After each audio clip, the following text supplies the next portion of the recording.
bermartabat. Ada hidup, standar kehidupan, hal-hal tertentu. Kombatan dan non-kombatan. Kombatan itu yang pihak yang bertikai atau berkonflik. Nah, tentara dan non-kombatan itu apa? Warga sipil. Nah, warga sipil. Terus ada non-refoulement.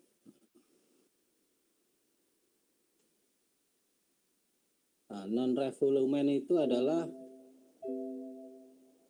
asas adalah asas larangan suatu negara untuk menolak atau mengusir pengungsi ke negara asalnya atau ke suatu wilayah di mana pengungsi tersebut akan berhadapan dengan hal-hal yang dapat mengancam serta membahayakan kehidupan maupun kebebasannya karena alasan ras, agama, kebangsaan, keanggotaan pada kelompok sosial tertentu atau karena opini politik. Jadi tidak ada ketika ada eksodus ada suatu wilayah negara bertikai, maka ada eksodus besar-besaran misalkan warganya negara yang ditujuan, kita tidak boleh menolaknya. Nah, istilahnya itulah. Kurang lebihnya kita tidak boleh menolak atau mengusir pengungsi.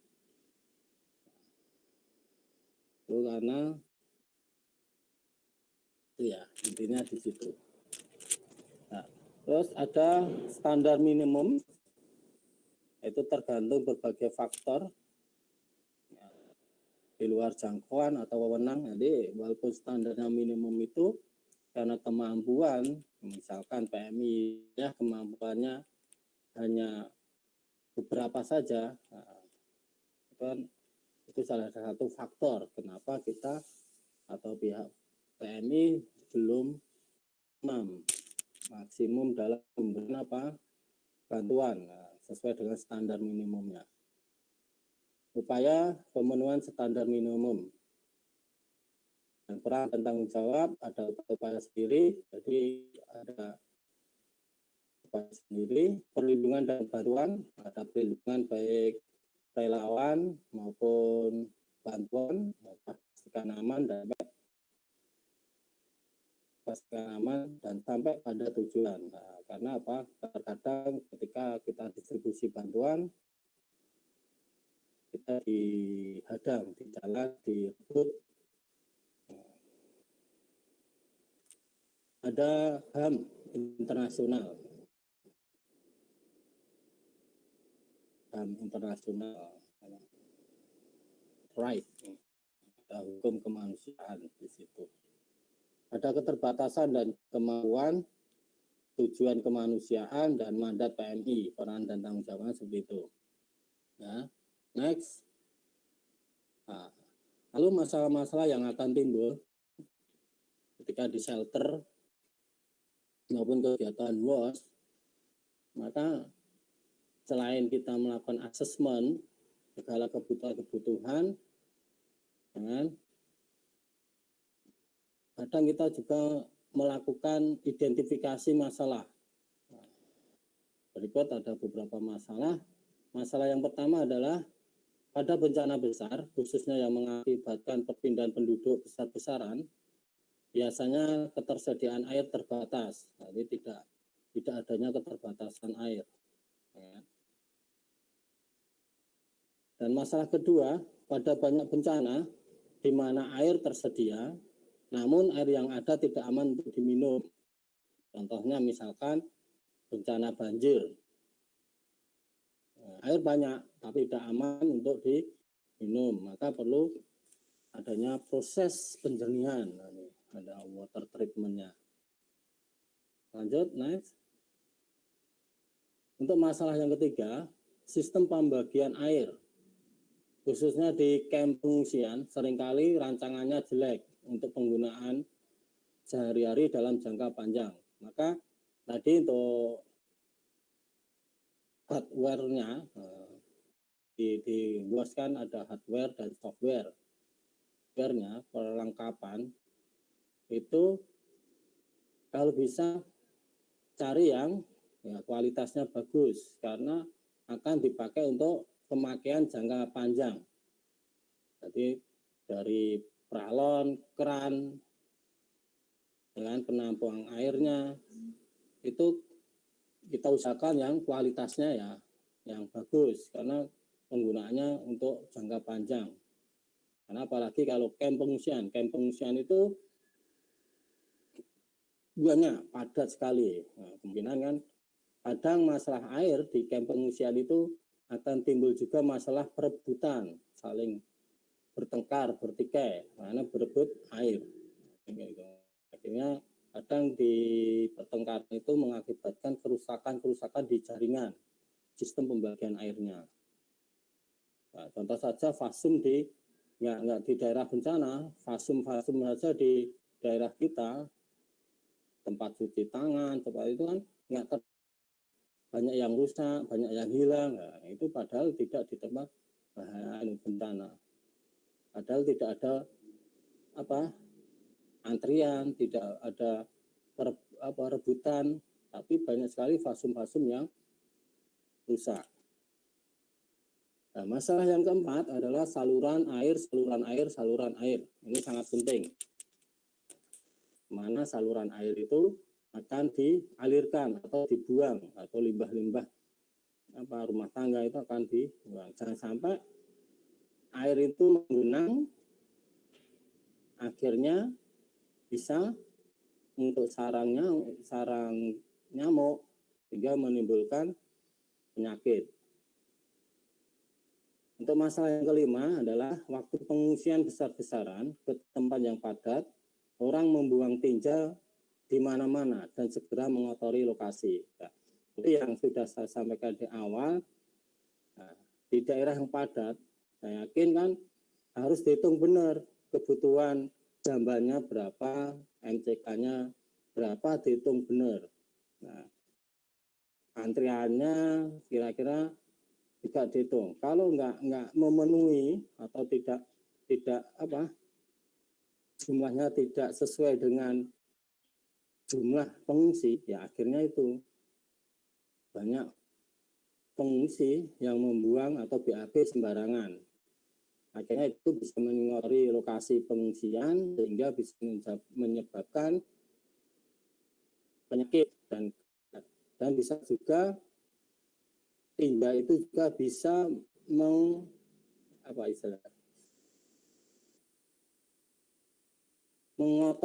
sumber air,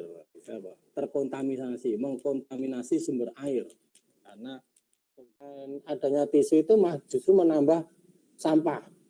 Nah, kadang membuang tisu sembarangan akhirnya membuat lingkungan menjadi kotor. Itu. Yang keempat adalah jamban cemplung, atau harus ketika membuat jamban cemplung atau istilahnya diduduk ya, wong Jawa itu ngarani duduk, digali, cemplung, menggali tanah.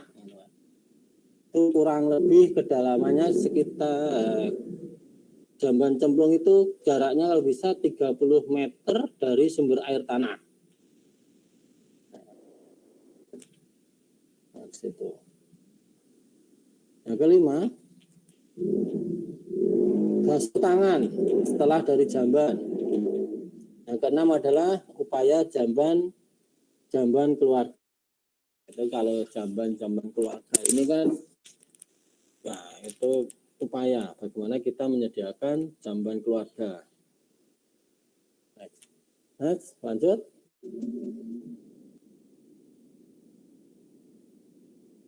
Nah, pengendalian vektor. Untuk apa? Yang pertama, perlindungan perorangan dan keluarga. Perlu satu, identifikasi resiko penyakit yang diakibatkan melalui vektor. Yang kedua adalah indikator program pengendalian. Yang ketiga, cara perlindungan. Nah, biasanya kalau tenda-tenda itu dikasih selambu itu biar nyamuk tidak mudah masuk ke tenda-tenda, biasa dikasih selambu-selambu itu untuk melindungi cara perlindungan. Yang keempat adalah perlindungan perorangan, bisa pakai hazmat gitu, atau APD yang sesuai. Yang kelima adalah penyakit menular melalui air. Nah, ini perlu diperhatikan, penyakit menular melalui air. Indikator kuncinya adalah masyarakat memahami cara-cara penularan dan metode pencegahan. Maka ini perlu ada upaya promosi kesehatan. Nah, ada upaya promosi kesehatan agar pengungsi atau masyarakat memahami cara-cara penularan dan metode pencegahannya. Hunian atau sarang atau pembiakan vektor terlindung oleh cara pengendalian vektor.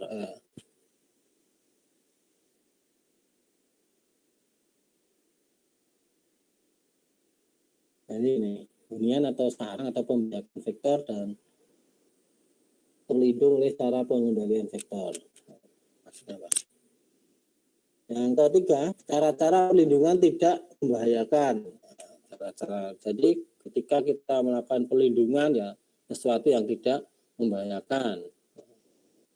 Semprot pakai zat kimia yang beracun, itu sangat membahayakan misalkan. Atau pakai ranjau, bom, itu membahayakan. Racun tikus, itu juga membahayakan, racun tikus. Karena di pengungsian mungkin ada anak-anak kecil berlari-lari menemukan roti yang sudah ada racun tikusnya dimakan, itu berbahaya. Peralatan tidur dicuci atau dijemur berkala, teman-teman. Makanan terjaga dari pencemaran vektor, jadi ada penutup, makanan itu ditutup. Kalau bisa diadakan ditempatkan di suatu wadah untuk bahan makanan itu biar tidak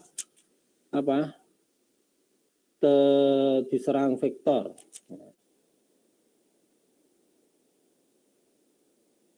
Cara pengendalian fisik dan kimia.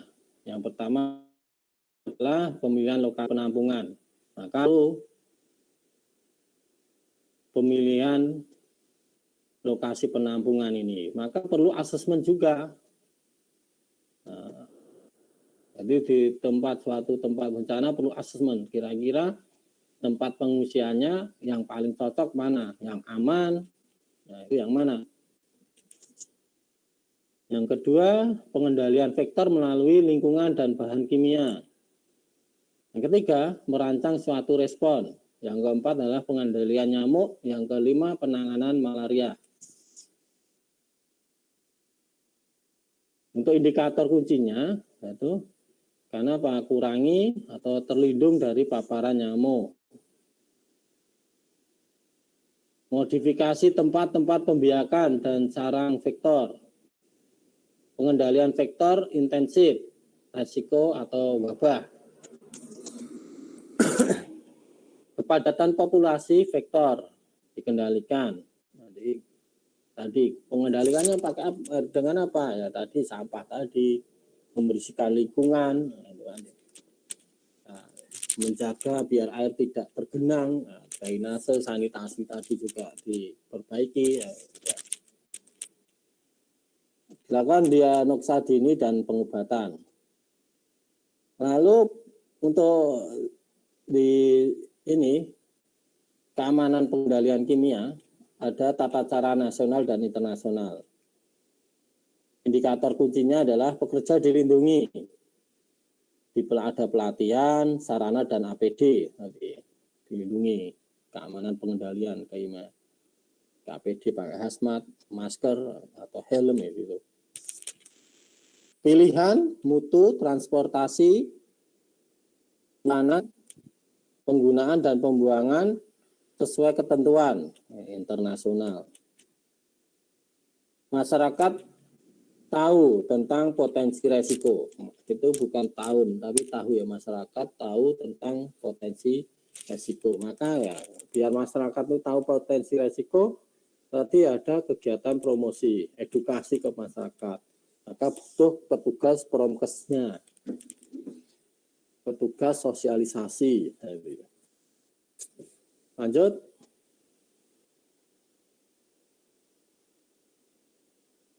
Nah, drainase atau saluran air.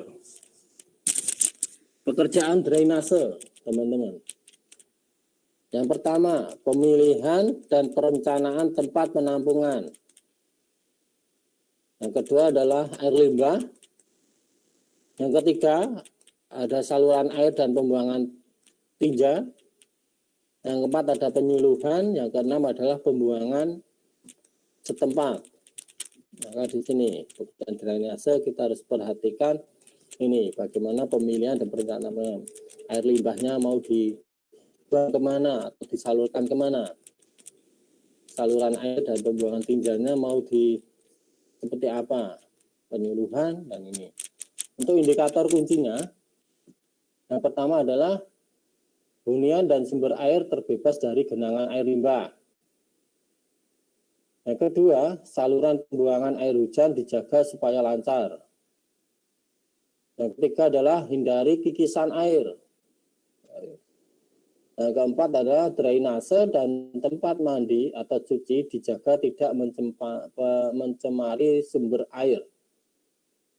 Yang keenam adalah peralatan pemeliharaan. Adanya peralatan pemeliharaan ini. Nih, drainase atau saluran air. Lanjut. Penyuluhan kebersihan. Perencanaan dan pelaksanaan program. 1. Ada kajian kebutuhan. Berarti ada asesmen dulu. Ya, kajian kebutuhannya seperti apa. Yang mau kita suluhkan itu tentang apa.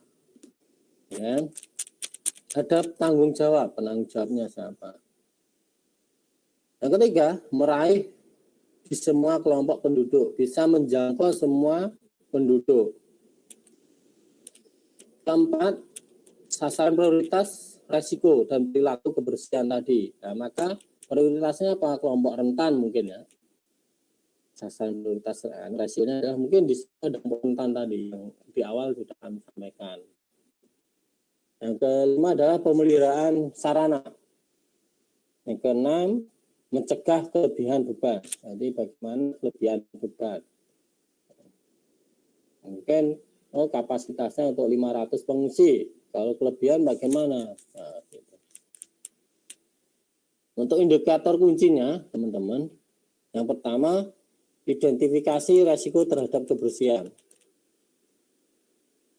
Yang kedua, peran serta aktif masyarakat. Maka di situ tadi ada PAS, materi PAS, participatory, healthy and sanitasi. Nah, itu banyak melibatkan masyarakat. Bagaimana promosi kesehatan, VCA dan PLA, peran serta aktif masyarakat tadi. Yang ketiga, penjagaan kebersihan. Ada gerakan atau kampanye seperti PHBS. 6M kalau di masa pandemi ya, ini kan 6M misalkan. Yang keempat, kesalahkaprahan budaya-budaya dan adat bisa diluruskan. Contohnya apa? Nah, ini. Contohnya apa? Membuang pampers dan pembalut. Ada kepercayaan di masyarakat kalau membuang pampers itu tidak boleh sembarangan, tidak boleh dibuang di tempat sampah umum. Nanti kalau dibakar, nanti bisa menyebabkan anak tersebut ikut panas misalkan, ya, jadi demam, panas, kena sakit. Nah, itu adalah salah satu kesalahkaprahan budaya-budaya atau kearifan lokal. Nah, Maka perlu diadakan penyuluhan, edukasi. Ada kan? Itu salah satunya itu pampers bayi. Pampers bayi jangan dibuang di tempat pembuangan sampah umum, nanti ikut terbakar, bisa menyebabkan anaknya jadi panas loh, sakit. Harus gimana? Dibuang di sungai, kadang seperti itu. Maka kenapa sungai-sungai itu banyak sekali pampers dan pembalut? Karena adanya kepercayaan seperti itu. Nah, di situ. Yang keenam adalah pemeliharaan sarana dan prasarana. Next.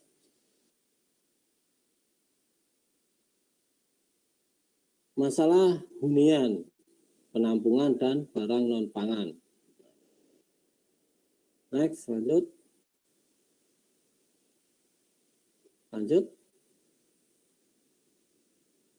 Terus.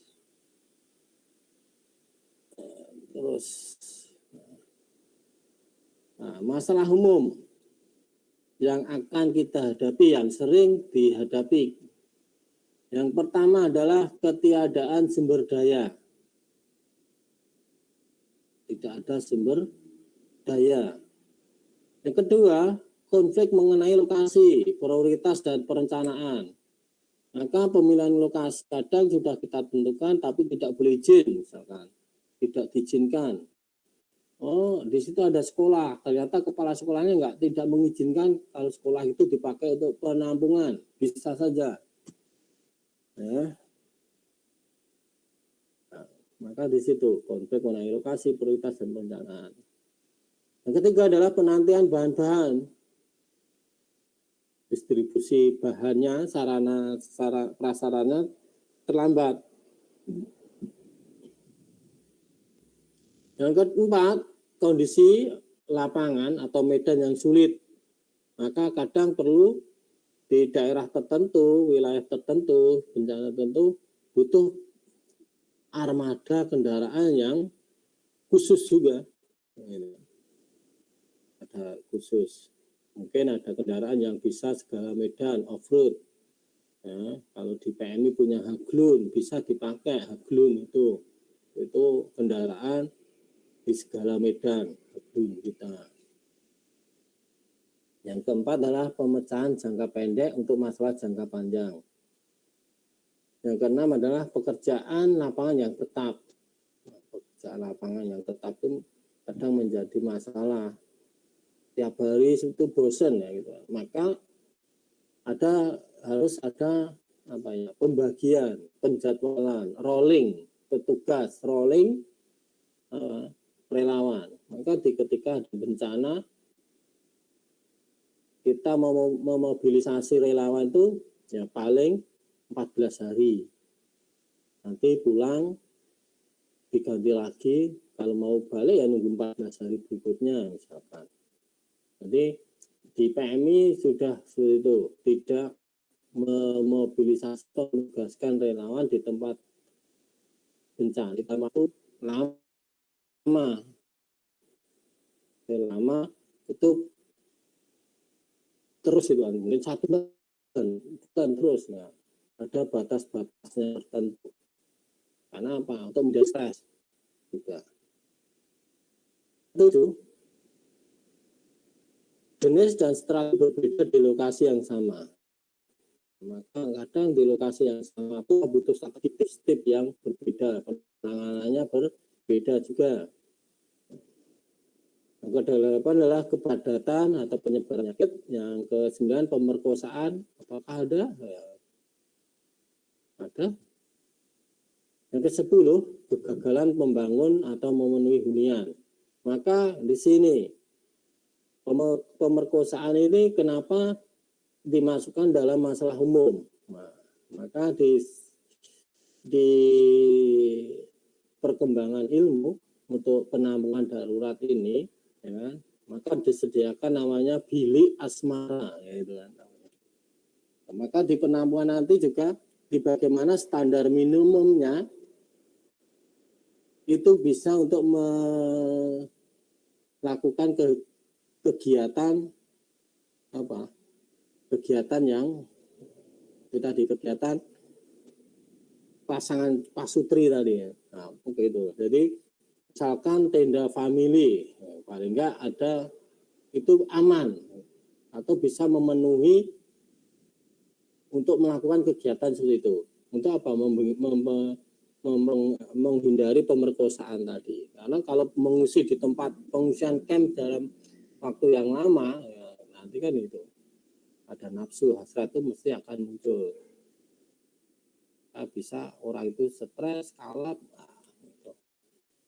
Maka di situ kan kemarin di Merapi pun juga disediakan kan tempat untuk ibaratnya itu bilik asmara, menurut bilik asmara.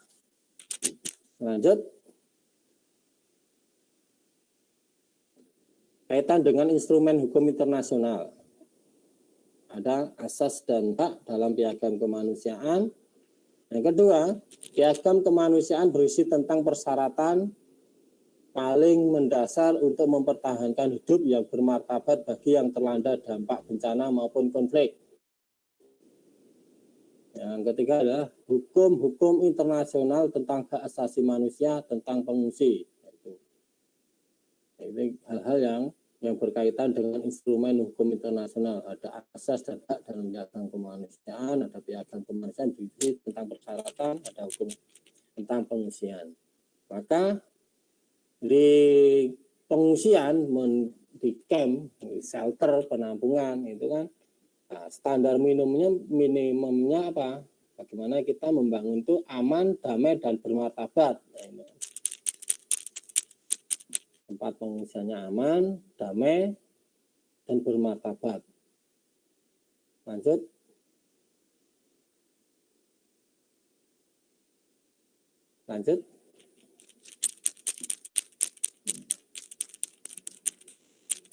Ini sedikitnya.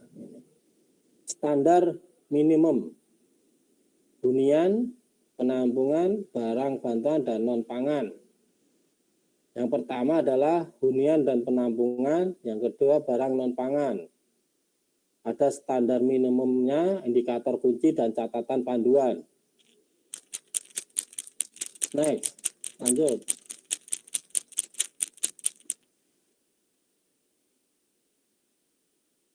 Standar minimum untuk barang bantuan non-pangan.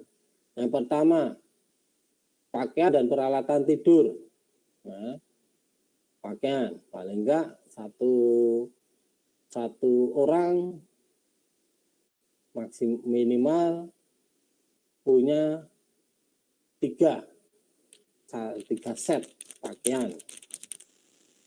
Nah, satu orang bisa untuk gonta-ganti yang ini paling enggak minimal 3 set baju. Sama 3 set itu sih lengkap kan, ada daleman, ada luaran, atas bawah, 1 set kan. Dan peralatan tidur, ada alas kaki, alas tidur, selimut, bantal. 2, kebersihan pribadi. Nah, di sini kebersihan pribadi ya komplit lah, kayak jengkit gitu kan.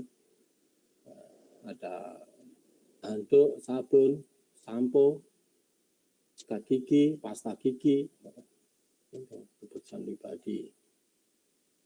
Yang ketiga adalah alat memasak dan makan. Alat memasak ada family kit kalau kita. Family kit kita di satu box itu ada piring, gelas, sendok, ada serbet, ada namanya kendil ya, untuk alat masak itu kendil, itu ada panci dan kompor misalkan. Terus ada kompor, bahan bakar, dan penerangan. Penerangannya mau pakai apa? Mau ada lilin, nah di paket family kitnya di PMI itu ada lilin juga. Ada bahan bakar bisa apa? Itu bisa minyak, gas, atau kayu. Yang kelima, alat dan perkakas. Alat ini kan untuk alat masak tadi ya. perkakas. Oke, bisa juga kembali lagi. Alat perkakas ini bisa untuk juga alat kebersihan seperti sapu, mungkin gergaji, alat-alat pertukangan bisa dimasukkan di sini. Alat-alat pertukangan juga. Terus lanjut, next.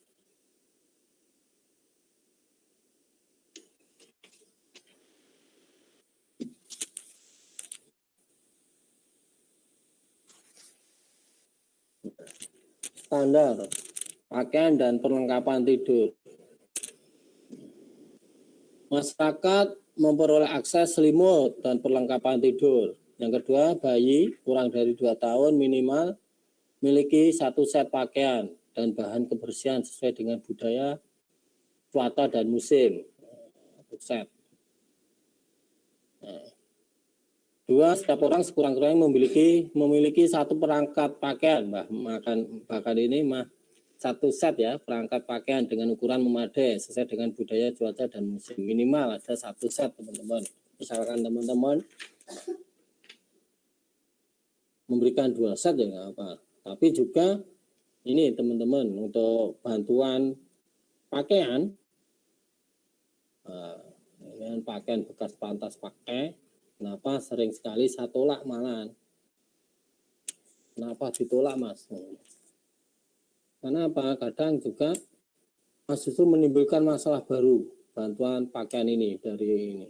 Karena kadang juga ketika ada bencana, kesempatan orang-orang untuk mengeluarkan pakaiannya.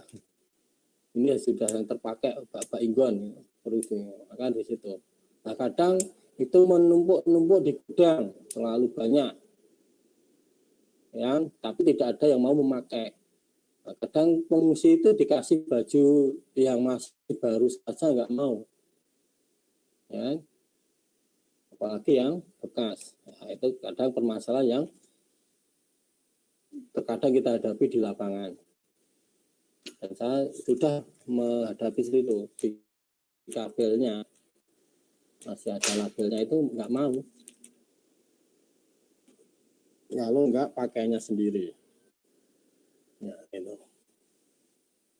Yang keempat, semua wanita mendapatkan keperluan kewanitaan secara teratur. Paling nggak pembalut ya, pembalut itu ya, terpenuhi. Pembalut itu. Next, lanjut. Untuk kebersihan pribadi. Ya. Nah, untuk kebersihan pribadi, teman-teman, beberapa indikator kunci. Setiap 1 orang itu membutuhkan kurang lebih 250 gram sabun mandi untuk per orang per bulan. Tadi sudah kami sampaikan di awal kan, apakah mau yang batangan atau cairan, yang cair ya, cairan. Mau yang batang atau cair. Kalau batang, kira-kira mau dikasih berapa batang sabun. Kalau cair berapa botol gitu. Yang kedua adalah 200 gram sabun cuci per orang per bulan. Yang ketiga, ada pembalut wanita. Untuk bayi dan anak kurang dari 2 tahun setidaknya 12 popok yang bisa dicuci. 12 popok yang dicuci. Maka ini untuk apa? Kalau sampai kekurangan popok ya takutnya nanti timbul penyakit. Untuk barang-barang penting lainnya yang perlu kita sediakan yaitu sikat gigi, pasta gigi 100 gram, ada 250 ml sampo, minyak telon untuk bayi, pencukur jenggot untuk laki-laki, sisir dan sebagainya. Nah, silakan. Dan sebagainya. Katembat bisa dimasukkan, untuk katembat itu bisa dimasukkan. Ya.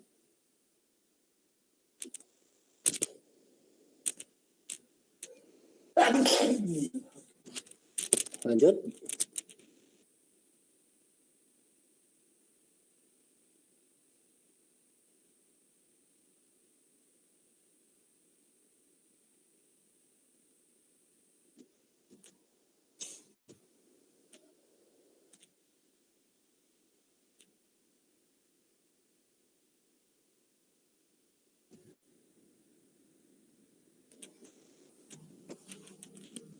Nah, standar ketiga, piranti, masak dan makan. Next terus.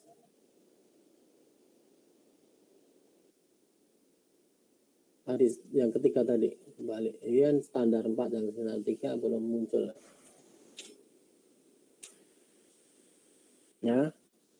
Standar ketiga, piranti untuk masak dan makan.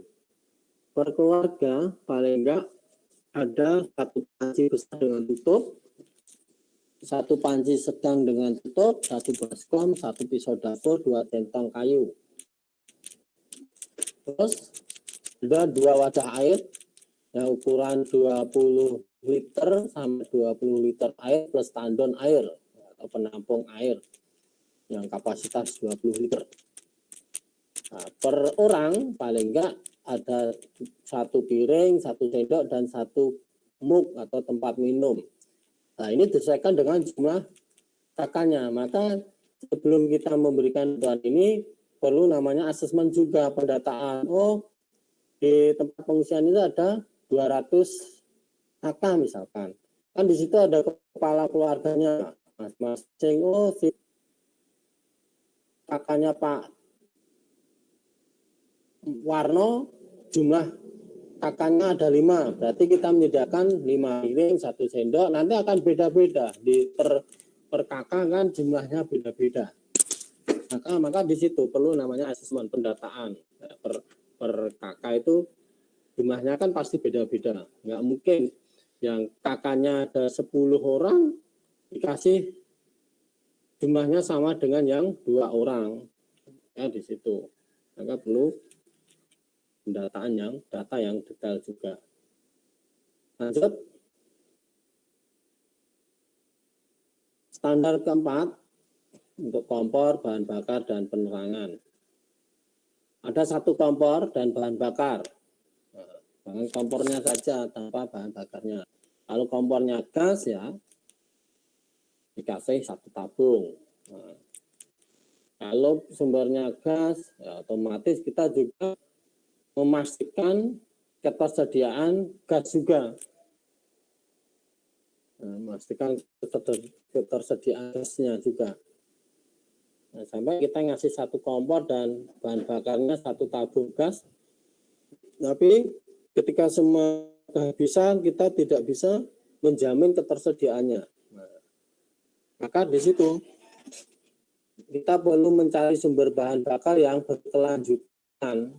Maka ini tadi menjamin ketersediaan tadi.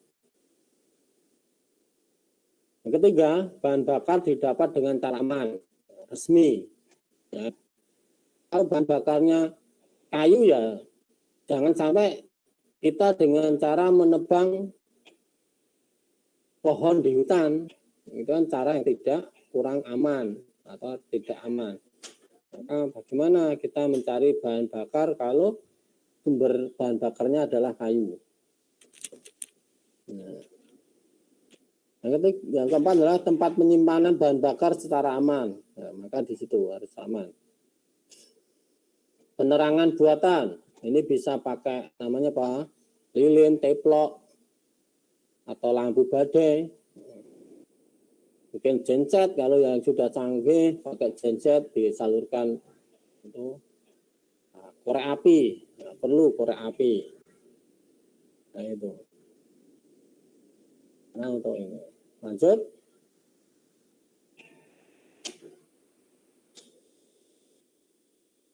Standar kelima, piranti dan perkakas. Bila perlu, beberapa indikator kunci teman-teman, bila perlu, perkakas untuk perbaikan rumah. Jadi, perlu kita bantu ini. Misalkan dia, contohnya di gempa Jogja kemarin, itu pengungsiannya tidak dijadikan satu, teman-teman, tidak di satu camp atau di satu lokasi, tapi masing-masing rumah, gitu kan. Kita bantu satu-satu tenda. Jadi tenda itu dikasih satu kakak, jadi dia didirikan di halaman rumahnya masing-masing. Karena apa? Rumahnya roboh, maka kenapa kok tidak dipindah ke jadikan satu yang lebih aman? Nah, maka di situ. Nah, maka kita ini lihat dulu jenis bencananya. Oh, gempa. Kenapa ada di camp? Kemarin pertimbangan kita di gempa Jogja itu karena apa? Warganya tidak mau dijadikan satu di satu camp. Karena apa? Yaitu banyak barang-barang berharga yang masih bisa diselamatkan atau masih bisa digunakan. Kalau ditinggalkan, takutnya ada tindakan pencurian, kerahan. Maka mereka nggak mau diungsikan di tempat atau penampungan jadi satu, nggak mau. Akhirnya ya terpaksa masing-masing keluarga kita kasih tenda satu-satu. Nah, kalau teman-teman lihat tenda PMI yang cerobong itu atau kepompong putih itu adalah tenda bekas dari gempa Jogja. Dulu gempa Jogja tendanya yang kita kasih per kakak itu, yang tenda putih cerobong kepompong. Itu bekas dari gempa Jogja kemarin. Nah, selain perkakas untuk perbaikan rumah, maka adanya pelatihan dan bimbingan dan penggunaan perkakas, termasuk pemeliharaan perkakas. Caranya mendandani, memperbaiki rumah. Nah, siapa tahu warga bisa memperbaiki rumahnya sendiri. Ya. Yang kedua, bahan-bahan untuk mengurangi penyebaran vektor melalui vektor. Nah, penyebaran penyakit melalui vektor. Itu perlu selambu ya. Mungkin obat nyamuk atau apa. Next, lanjut.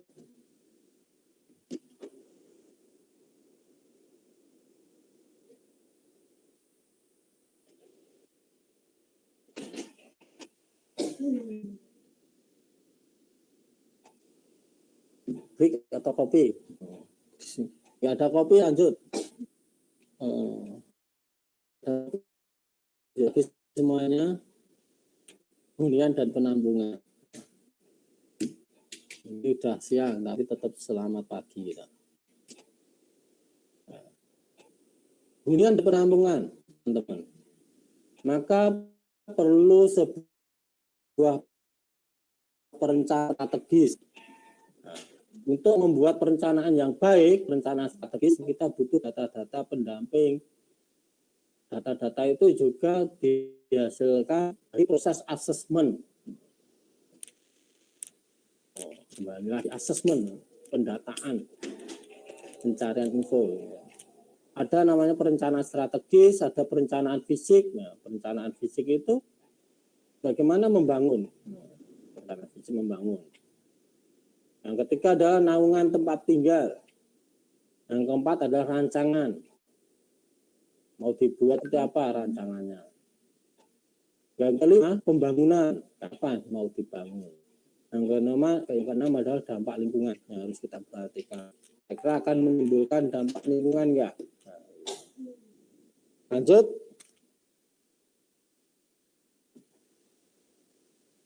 Nah, ini teman-teman. Apabila ini datang, ya ini kan ibarat eksodus ya, bareng-bareng. Kira-kira kita mau dari mana harus memulai? Kira-kira apa yang harus kita lakukan? Kira-kira bantuan apa yang pertama kali yang harus kita berikan apa? Kalau lihat gambar seperti ini. Itu eksodus besar-besaran. Otomatis dalam keadaan kondisi itu mesti haus, lapar.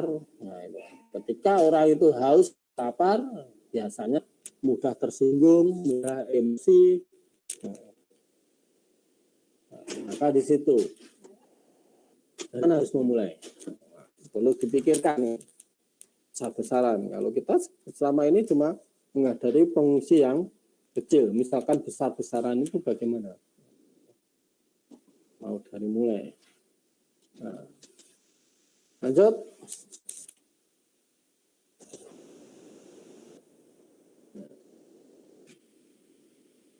Nah, ini teman-teman penampungan untuk beberapa indikator kunci.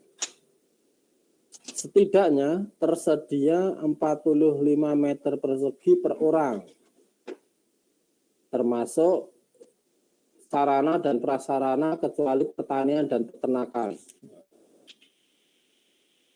Nah, ini per orang itu tersedia kebutuhan lahannya adalah 45 meter persegi. Nanti hitungannya apa?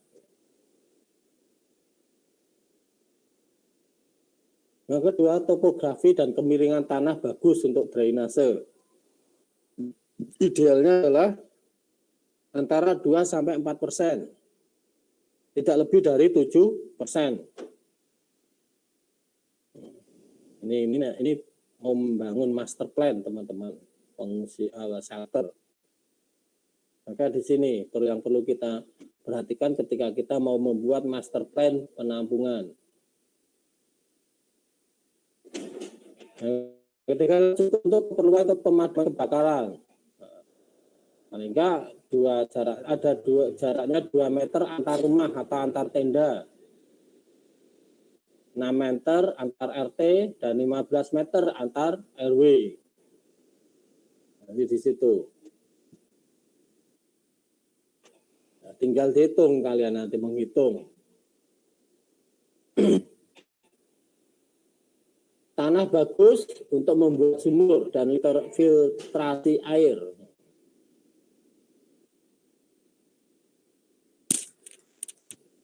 Yang kedua, tidak kurang dari 3 meter di atas water table saat penghujan.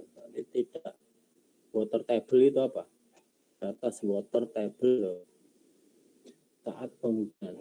Tidak kurang dari 3 meter. Jadi ketika itu batas air ya, water table saat hujan. Ya, ketika hujan itu paling enggak genangannya, bisa hujan menggenangnya ketinggiannya adalah 2 meter. Maka kita tanah yang tingginya ya lebih dari 2 meter misalkan. Kurang lebih gitu ya, tidak boleh 3 meter di atas water. Yang ketiga, ya, selanjutnya dapat dilalui truk besar pada semua cuaca. Jadi truk besar, nggak di semua cuaca, mau pas waktu hujan atau waktu hujan, misalkan saya bilang truk besar juga, tidak jalannya tidak apa istilahnya apa, melepuk, bertubang, berjarak aman dari kemungkinan gangguan. Maka di sini. Lanjut.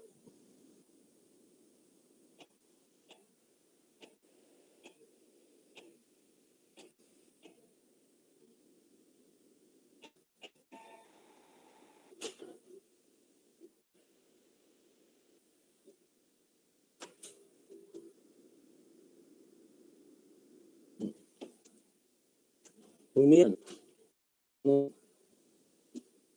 luas 3,5 sampai 4,5 meter per orang. Hunian, tadian penampungannya, ini hunian per orang.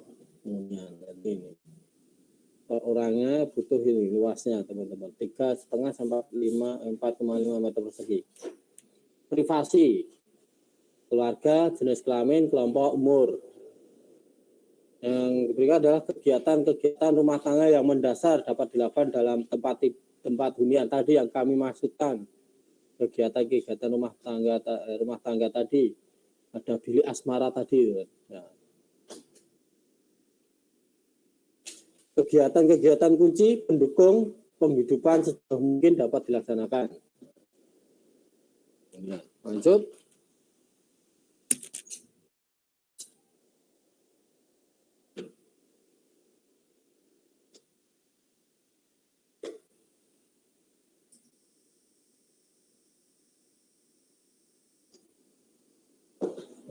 hunian. Ini teman-teman luas area 3,5 sampai 4,5 meter persegi per orang. Pada cuaca dingin, bahan hunian dan konstruksi menjamin suhu ruang optimal. Nah, ini dengan pedoman SPIR, bagaimana menghitung penampungan umum seperti ini. Nah, di sini, kalau di sini ini kira-kira menghitungnya seperti apa? Nah, lanjut. Ini teman-teman bisa dilihat 3,5 4,5 meter sekitar ini bisa dilihat di situ.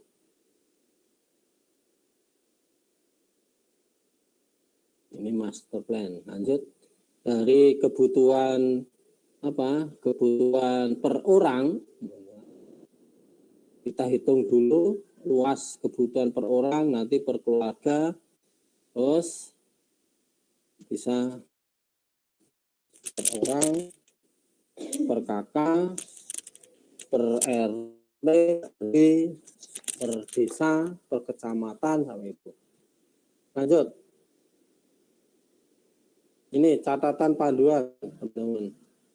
Satu keluarga dengan 5 orang anggota menerima sekurang-kurangnya 1 lembar, atau 4 meter kali 6 meter plastik. Satu keluarga dengan 5. Nah, maka ketika di bencana, ketika kita belum mendapatkan data yang pasti, ya, kadang kita membuat asumsi, teman-teman. Misalkan, kita baru mendapatkan data awal, di daerah ini ada 100 kakak. Ya, kita belum tahu jumlah per kakaknya berapa. Maka kita bisa mengasumsikan per kakaknya adalah ada 5 orang anggota.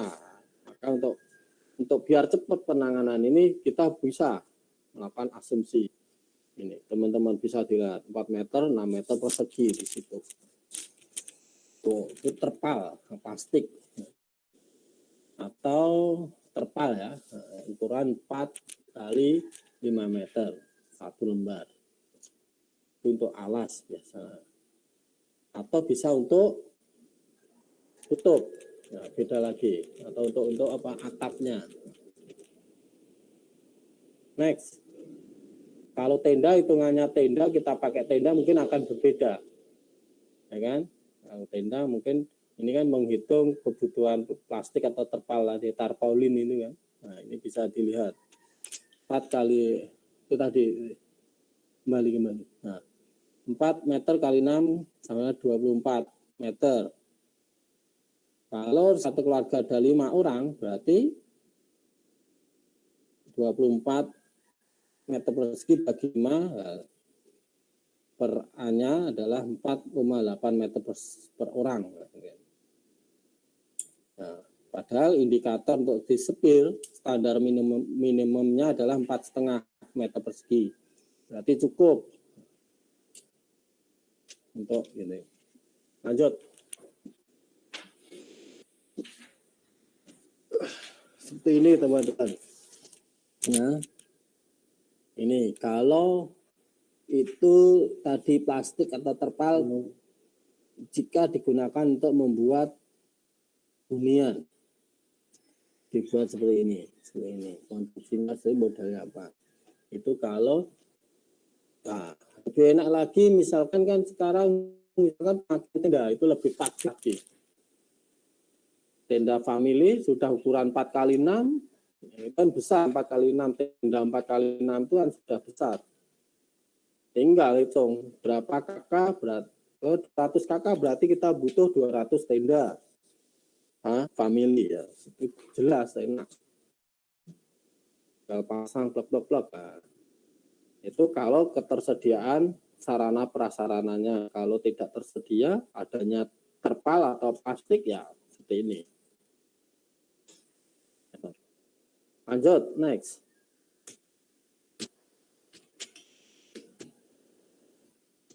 Lanjut. Nah, ini tergantung konteks iklim, tradisi, dan bagaimana. Nah, bila terdapat 20 Nah, lanjut aja. Nah, bila terdapat 20.000 pengungsi dengan gambaran demografi seperti tersebut di bawah, bagaimana membagi bahan plastik kepada pengungsi tersebut? Anda punya plastik roll panjang 3.750 meter kali 4 meter dengan lubang metal di tepinya untuk tali. Pengungsi punya akses ke pepohonan. Hujan lebat diperkirakan 2 minggu lagi. Asumsinya banyak area dan tidak ada larangan. Nah, maka di situ tugasnya biasa per kakak nanti mendapat berapa roll.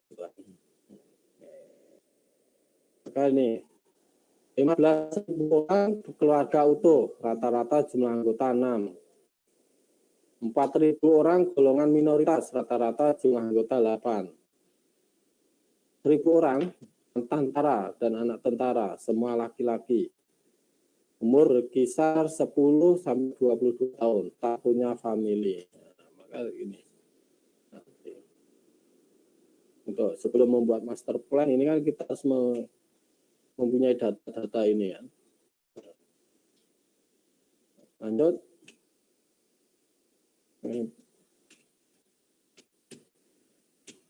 Bagaimana membagi plastik roll tersebut? Nah, tinggal bagi. Tadi hanya berapa ini diskusi. Ukuran plastik 3.750 meter kali 4 meter. Ada 15.000 kakak. Kita asumsikan per kakaknya 6. Ya kan? Tadi. Berarti 15.000 bagi 6 ada 2.500 keluarga atau kakak. Satu keluarga dibagi 6 orang kali meter, yaitu 24 meter persegi. Berarti 2.500 kali 6 meter sama dengan 15 meter. 15.000 meter. Tak cukup teman-teman. Hanya dapat melayani 3.750 bagi 6, 625 kakak. Jadi itu. Maka belum dilayani sekitar 2.500 dikurangi 625 ada 1.875 kakak. Maka perlu tambahan roll. Berapa? Hitung. Nah, 1875 kali 6 meter. Itu ada 11.250 meter. Nah, itu menghitungnya seperti itu teman-teman. Itu baru kebutuhan apa terpal saja, roll plastik saja, belum kebutuhan yang lain.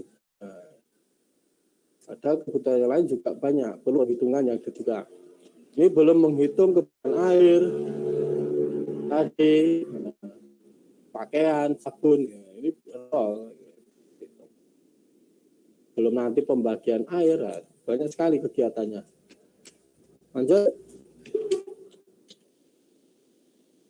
Nah, keluarga minoritas tentara dan anak tentara bagaimana?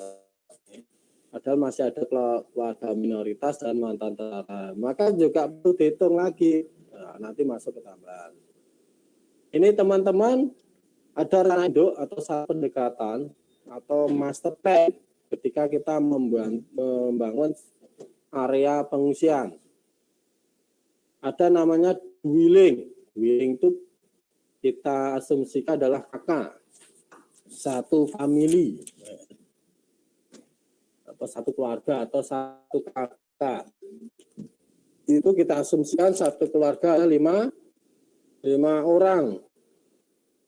Terus ada klaster. Kita membangun klaster.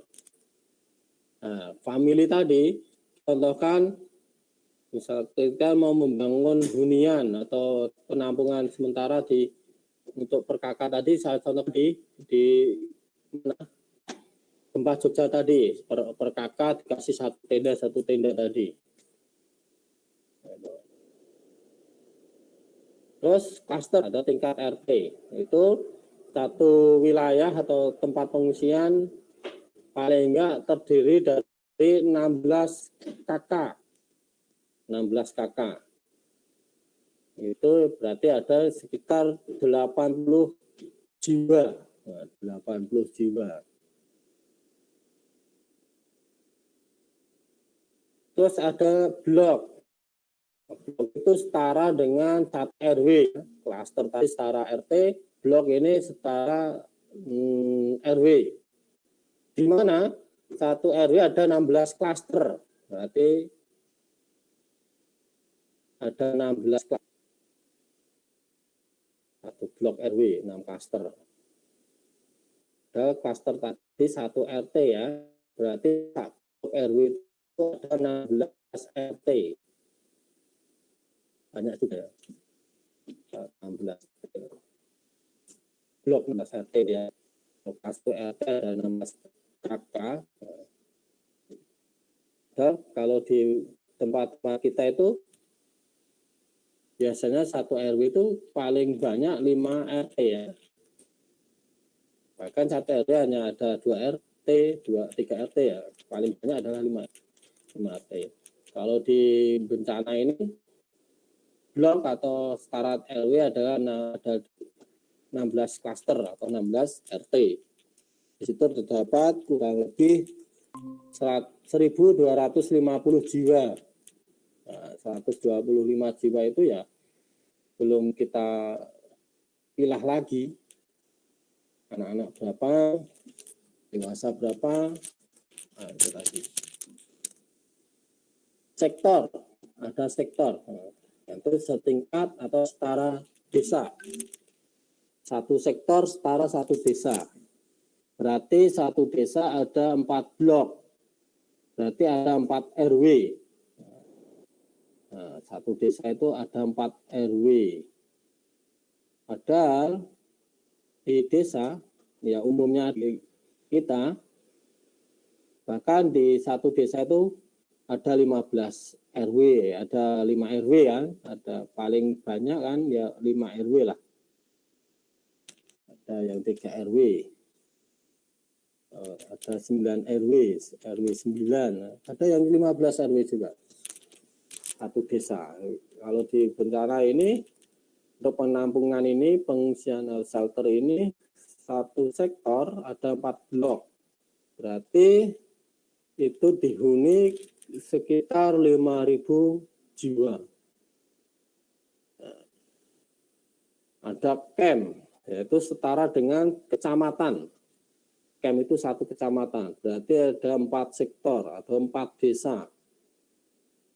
Nah, di situ dihuni sekitar 20.000 jiwa, teman-teman. Nah, maka di sini nanti untuk pendataan jumlah pengungsiannya berapa? Untuk menentukan membuat shelternya itu mau kita buat klaster, blok, sektor atau camp, maka kita tahu dulu jumlah isinya. Oh, ada 1.250 jiwa, berarti kita membuat blok atau RW. Kalau cuma 8% jiwa, ya paling satu klaster ya. Nah, itu harus kita bedakan satu klaster. Paling kalau cuma satu klaster dengan 80% itu kan lebih, kita bisa menggunakan sekolahan atau gedung gitu kan, masih cukup lah sekolahan, atau tinggal lihat dulu kondisi bencananya seperti apa. Kalau seperti di Palu karena likuidasi atau di Lombok itu ya mungkin kita bisa mendirikan ya setara ada blok, sektor dan camp. Nah, kalau di Palu kemarin terkenal namanya Camp Garuda. Ya, Camp Garuda itu. Ya, karena banyak sekali pengungsian di situ. Nah, bayangkan ada sekitar 200 tenda family. 200 tenda family ya. Untuk 200 lebih lah, 200 tenda family lebih lah. Sampai 2.000. Nah, Nih, next, lanjut. Ini teman-teman contoh satu tenda dengan ini kalau dwelling per kakak, ya maka di situ master plan-nya atau drainase seperti itu. 3,5 kali 5 meter, paling enggak kan? Ya, tenda kalau tenda ukuran tenda family di standarnya kita ada 4 kali 6, ukurannya 4 kali 6, 4 kali 6 untuk satu kakaknya 5 orang. Nah, seperti itu teman-teman. Ada shelter space per person, 3,5. Itu bisa di ini. Maka di situ ada tempat untuk masak, ada tempat penyimpanan, gudang kecil. Nah, ya, penataannya seperti itu teman-teman. Kalau itu satu tenda kakak. Nah, lanjut.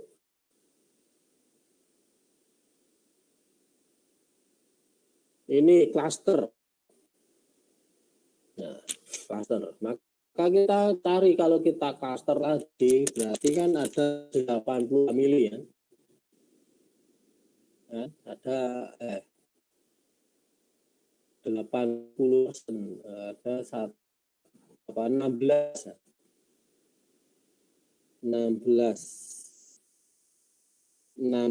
kakak ya, tadi 16 kakak. Berarti ada 16 tenda. Nah, ini penataannya bisa ini master plan teman-teman. Ini baru penataan tenda ya. Kita baru menghitung luasan tanah untuk pendirian tenda. Padahal tadi di pengungsian ada tempat toko, gudang, misalkan, dapur umum untuk layanan kesehatan di bosnya. Ini baru penataan tenda teman-teman. Nah ini bisa letaknya di mana, kamar mandinya mana, ini nanti bisa ditambahi lagi master plan-nya di situ. Ini baru penataan tenda. Maka untuk klaster berarti kita butuh luasan seperti itu, 40 meter kali 40 meter. Nah, luasnya itu berarti satu lapangan nggak bisa ya. Satu lapangan sepak bola desa itu berarti cuma satu klaster, satu RT ya.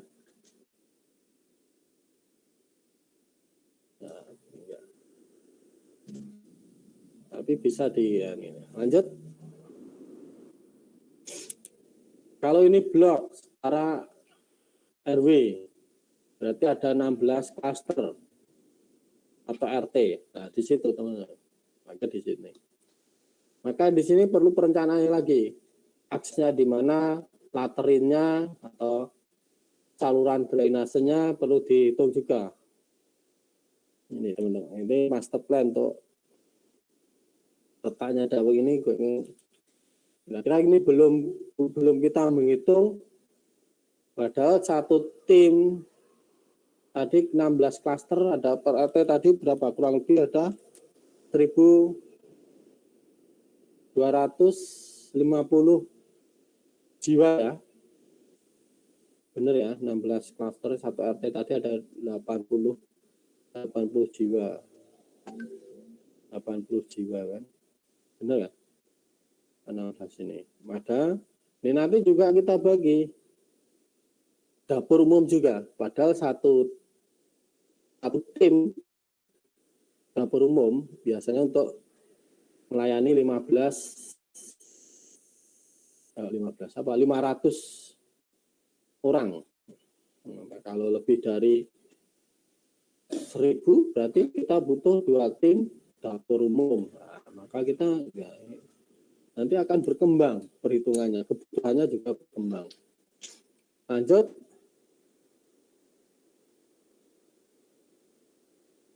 Ini sektor teman-teman, ada desa, ada 4 blok atau RW.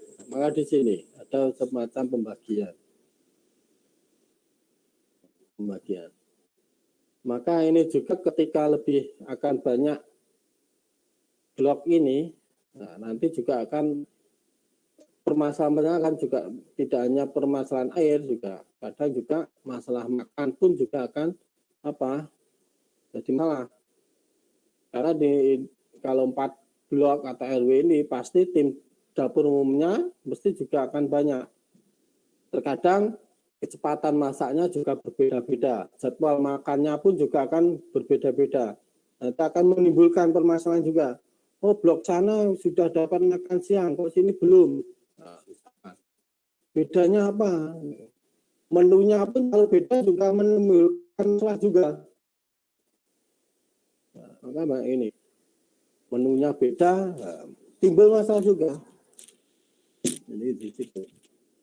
Semakin besar huniannya, tentu saja permasalahan yang dihadapi juga akan semakin besar juga. Tidak hanya masalah air, salib, dan drainase, tapi juga masalah-masalah lain juga yang akan muncul. Lanjut.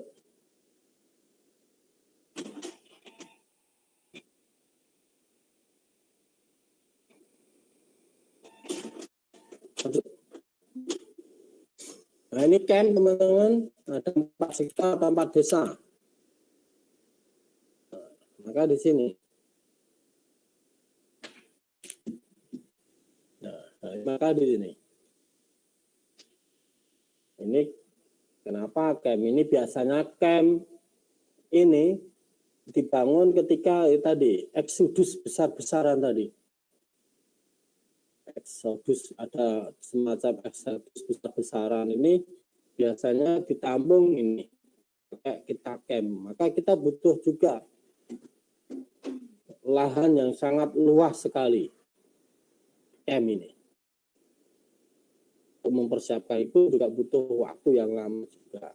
Bayangkan camp. Ini master plan-nya seperti ini. Camp eksodus. Kalau di master plan-nya pengungsian shelter di Respon Merapi sudah per titik-titik teman-teman. Jadi pengungsian 1.1 di ini shelter Bali Rantim, shelter Tegal Mulyo itu sudah ada beberapa titik apa tidak diberikan satu, tidak wilayah. Gitu. Ya, saya ini camp ini sering dipakai ketika ada eksodus besar-besaran di satu negara misalnya ada, maka di pengungsian. Lanjut.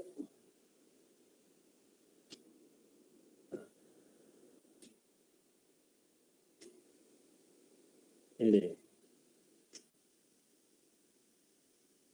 ada sektor 1, sektor 2, sektor 3.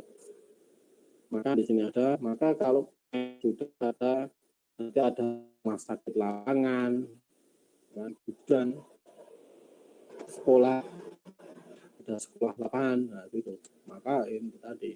Maka kenapa asesmen di awal tadi melibatkan sektor yang lain? Maka untuk menentukan ini teman-teman, membuat ini. Oh, rumah sakit lapangannya di mana, kantornya atau posko utamanya di mana, sekolah lapangannya di mana. Ini. Lanjut. Terima kasih teman-teman. Yes. Demikian, mungkin ada pertanyaan.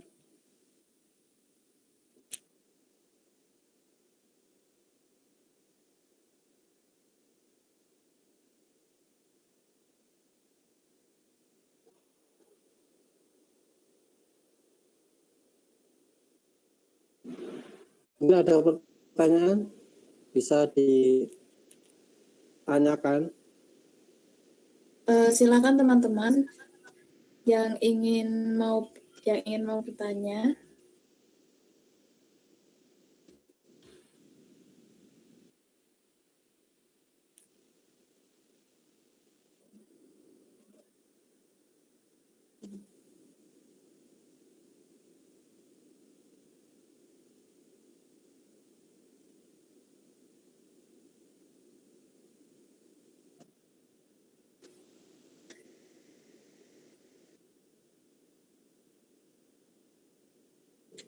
Gimana teman-teman? Ada yang ditanyain nggak?